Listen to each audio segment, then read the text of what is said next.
Hey guys, I'm the Roleplay Gamer and I like to party. Well, you asked for it and I'm going to give it to you, a full survival mode playthrough. So recording survival mode is kind of tricky because you can't save whenever you want. It's a little awkward trying to cut it up into 15 to 20 minute chunks for the sake of uploading to YouTube. So I'm going to try something a little bit different this time, something I've wanted to try for quite some time, and this has given me the perfect excuse to finally do it. I'm going to record myself playing through the game with this character that I'm about to introduce you to, and then I'm going to record my commentary over the top in post. So hopefully it's going to result in a very polished and professional looking playthrough, if there even is such a thing. So with no further gilding the lily and with no more ado, I introduce to you Francis, the Brotherhood Exile. If you'd like to skip the explanation, you can find a timecode link in the description that will take you straight to the gameplay. As the name suggests, Francis was once a member of the Brotherhood of Steel. He was a sniper, a recon and sort of stealth ops specialist. I'm not sure what the proper military lingo for that is, but I'm sure you understand what I mean. At some point, he is accused of being a synth, and considering the Brotherhood stands towards the Institute and synths, they're really not into taking any chances. So naturally, regardless of any proof one way or the other, Francis is sentenced to death. Rather than be executed, he decides to run away from the only family that is ever known, the Brotherhood of Steel, and he's now in exile, wandering the Commonwealth.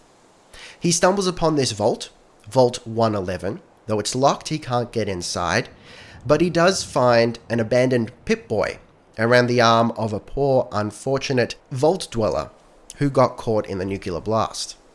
He now finds himself completely alone in an unknown land. His only goal is to head south towards civilization and try to build a new life for himself. But first, he's going to have to survive the Commonwealth. Now let's have a look at his special stats. As you can see, due to his military training with the Brotherhood of Steel, he's a fairly well-balanced character.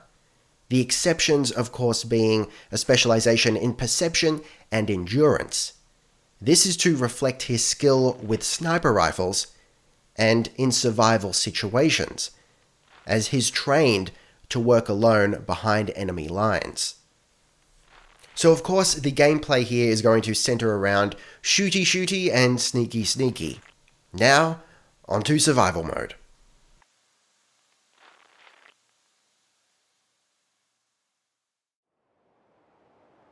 We start out here at Vault 111. Suspend your disbelief for a moment, as one of these corpses holds the Pip-Boy. Francis checks the area briefly for supplies, finds a couple of stim packs and some Rad-X, as well as some ammo, I believe, and then heads west. He takes an indirect road south, so as to hopefully avoid some of the more common dangers in the center of the map. As you will soon see, however, his reasoning isn't necessarily sound. This is an area of the map that I seldom explore, so it was nice to have the opportunity to finally check it out. There's actually a lot more to see here than I initially thought. On the subject of speaking out of character, you may have noticed that I'm trying to take a kind of narrator role for this playthrough. But I'd also like to offer my side thoughts, almost like a director DVD commentary, if you will. But of course, I'll take your suggestions into account and we'll see how it turns out, and I may refine my commentary style as the episodes go on, assuming you want to see more. And of course, liking and sharing the video is the best way to support it and help it grow into a full series. Anywho, back to the game. We're about to stumble upon our first enemies here, wild mongrels. And of course, they're not to be trifled with because they're fast and numerous. In survival mode, if you're unaware, both the player and all the hostiles in the world, they kind of become glass cannons. So like I've said before, they can be taken down fairly quickly, but they can also take you down fairly quickly. We're just sifting through our inventory here, making sure we have Stimpaks hotkeyed for one. As you can see, we've got a couple of 10mm pistols, as well as a hunting rifle and a laser sniper rifle, which is going to be our main weapon until we run out of fusion cells. This is, of course, a weapon that Francis stole from the Brotherhood of Steel before he fled.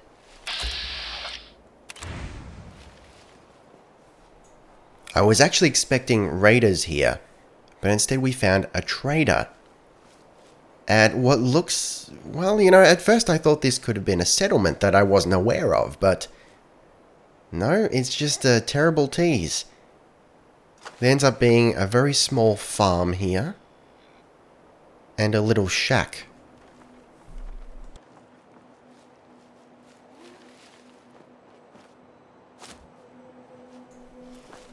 Francis is not a bad man. He's not a criminal, but he's no stranger to unethical practices as a Black Ops soldier for the Brotherhood of Steel.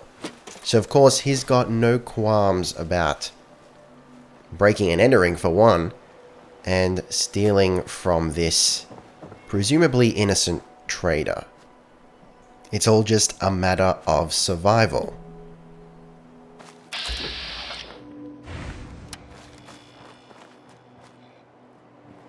Best scrap in the Commonwealth right here.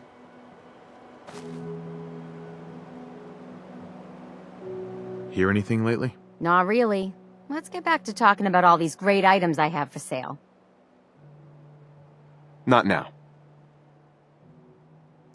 So after stealing from this trader, Francis has the audacity to try and pump her for information, but of course she's only interested in trading. So he moves on. He's going to spend quite some time exploring this area and clearing it of enemies. Bloatflies being some of the tougher among them. Not because they're particularly tanky, but because they have a ranged poison attack and they're quite hard to hit. They do like to duck and weave. At least the dogs will charge straight at you, presenting a very nice, easy to hit target. But we're about to come across those raiders I was expecting all this time. And now the fight begins. But not without a little bit of subterfuge. Of course, Francis isn't going to go charging in headfirst with a sniper rifle and getting himself killed. He's going to try and take advantage of the element of surprise.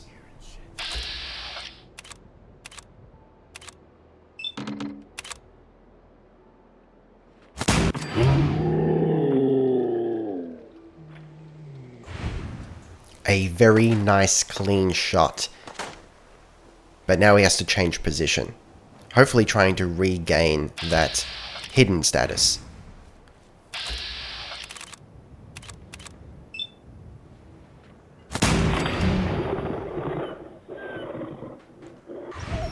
As you can see, a prime example of dogs presenting a very easy to hit target. Dangerous in packs, but not so much on their own.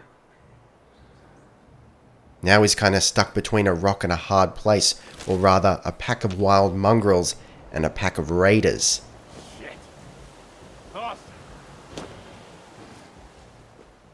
Luckily he is able to shake the notice of the raiders and gets another chance at a surprise attack.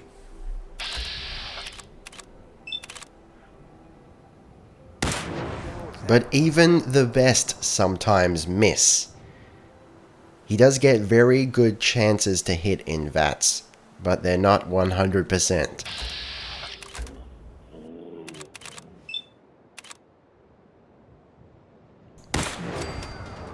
He's been spotted. It's time to get out of here. Popping an emergency stim pack and dehydrating himself in the process, he does manage to escape. Luckily, raiders are not the brightest bunch. And surprisingly, they're not that tenacious in pursuing their attackers.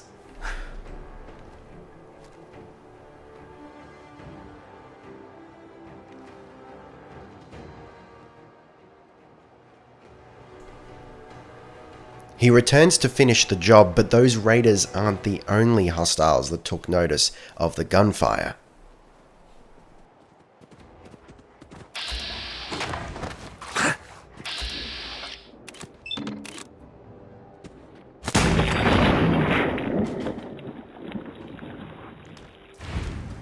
A 95% chance to hit is good, but if he missed, that could have gone wrong real quick.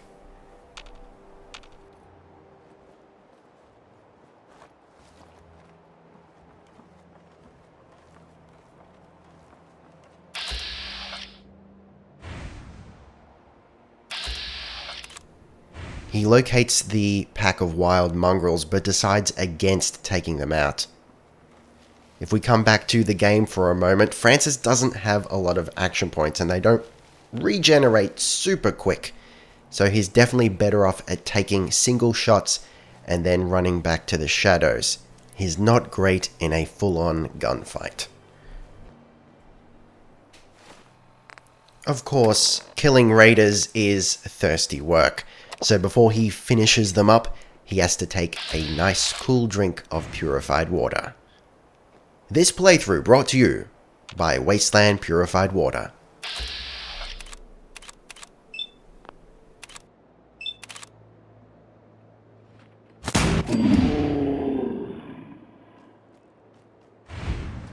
I know you're here. I'll find you. One down, one to go. The raider cleverly, perhaps, obscures himself behind a bush, so Francis waits for his shot.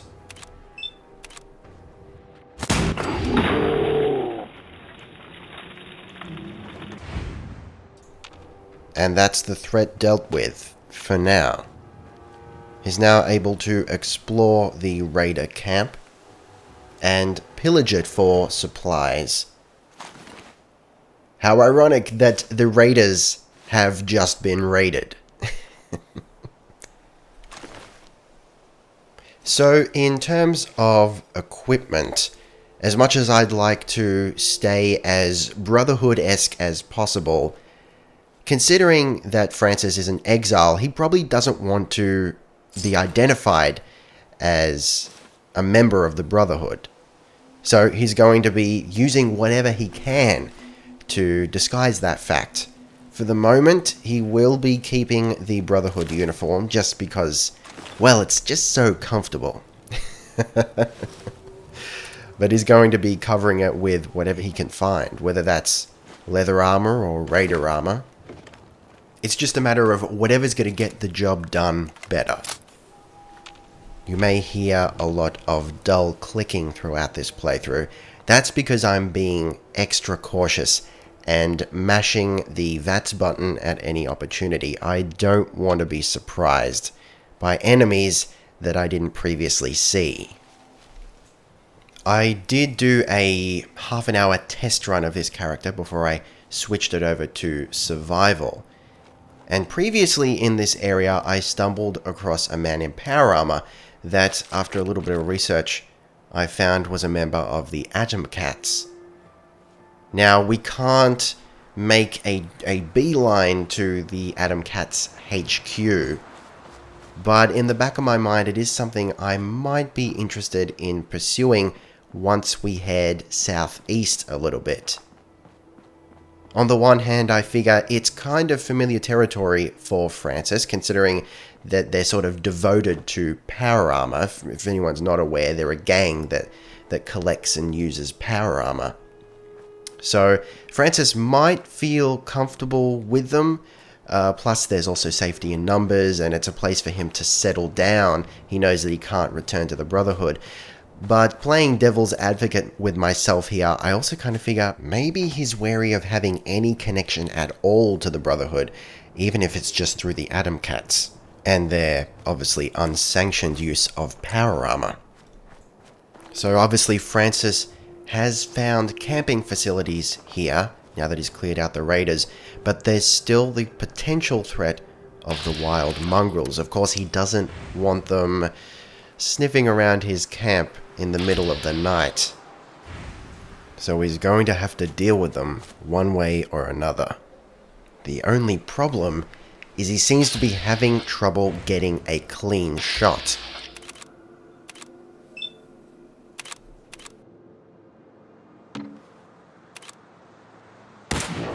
His sniper rifle also doesn't seem to be powerful enough to take these things out in one shot.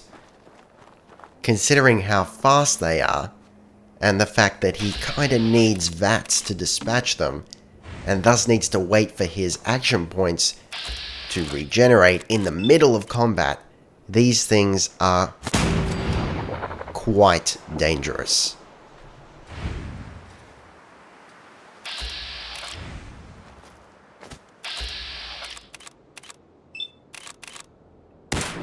Francis makes a potentially fatal mistake in aggroing the entire group. Luckily, the fates are on his side, and he manages to escape the situation unscathed.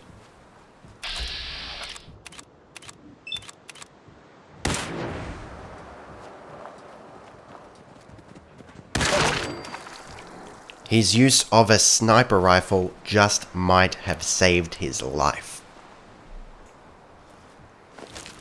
The mongrels are now dead, and as an added silver lining, he now has dinner. And another potential camping spot. Out here in the Wasteland, you never know when a bottle of whiskey might come in handy.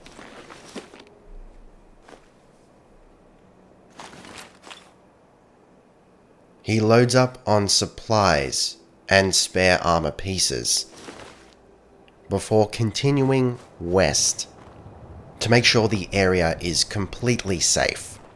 Francis is nothing if not thorough.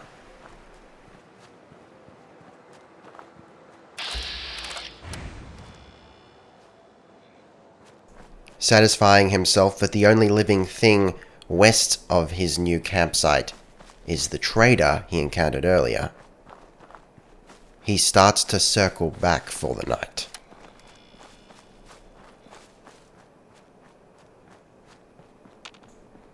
So just to clue you into how I want to structure these things, each episode is going to be a day's worth of gameplay, more or less. There are situations where we find a really good camp spot, but it's a little too early in the day to camp, so sometimes I will end up retiring early, so to speak. Generally, we're going to be getting up at 5 a.m. and sometimes that means going to sleep at 5 or 6 p.m. Keep in mind that in survival mode, the bed that you sleep on determines how long you can sleep. In a sleeping bag, you can only rest for 3 hours at a time. A mattress is 5 hours, and I believe a proper bed allows you to sleep perhaps infinitely, or at least you can get a full night's sleep. Anyway, thank you very much for watching. I understand that this style of video is drastically different to what you're used to on my channel, and that might be jarring for some of you. Rest assured that the more casual Let's Play content is not going anywhere. But if you like this style of video, please let me know in the comments, and more importantly, let me know with your likes and your shares, not to be begging or scumming for likes and whatnot, because that's not at all what I'm doing, but it really does help me determine which videos you like, and thus which content to continue making. Thanks again for watching. Taste the game, be excellent to each other, and I'll see you next time. Roleplay Gamer, out.